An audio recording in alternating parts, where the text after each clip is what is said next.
seorang hamba akan disebut menjadi abdan syakuran, hamba Allah yang bersyukur, kalau tiga hal ini ada pada dirinya. Kapan salah satu ini tidak ada pada dirinya, maka dia belum layak dikatakan menjadi hamba Allah yang bersyukur. Bukankah di dalam Al-Quran Allah Subhanahu wa Ta'ala berfirman, "Walaqad makannakum fil ardi wa ja'alna lakum fiha ma'ayish qalila ma tashkurun."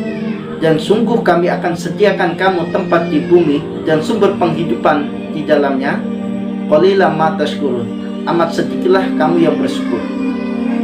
Hal ini menunjukkan bahwa ketika disebut kalimat syukur, ternyata hanya sedikit di antara hamba-hamba Allah yang bersyukur.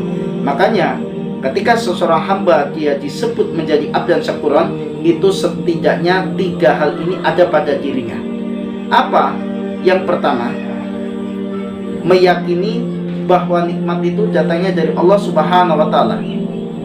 Betapa banyak orang-orang yang dia terkadang tidak meyakini bahwa nikmat itu datangnya dari Allah, atau mereka meyakini bahwa nikmat itu datangnya dari Allah, dan di saat yang bersamaan juga dia meyakini bahwa nikmat itu juga datangnya dari selain Allah.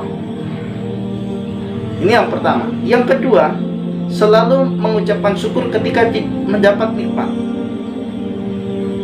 Ketika seorang hamba mendapat nikmat, minimal dia mengucapkan alhamdulillah. Kalau nikmat itu besar, dia sujud syukur. Ini yang kedua. Adapun yang ketiga, menjadikan nikmat itu dalam rangka untuk ketaatan kepada Allah Subhanahu wa Ta'ala.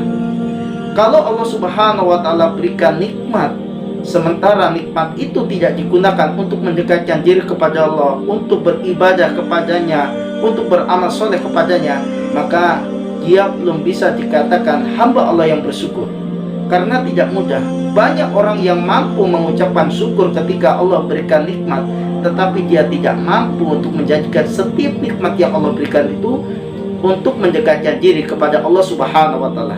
Maka marilah ketika kita menginginkan agar kita termasuk orang-orang yang disebut menjadi abdan syakuran, hamba Allah yang bersyukur, setidaknya tiga hal ini harus ada pada diri kita. Yang pertama, selalu mengucapkan syukur ketika Allah Subhanahu wa Ta'ala berikan nikmat.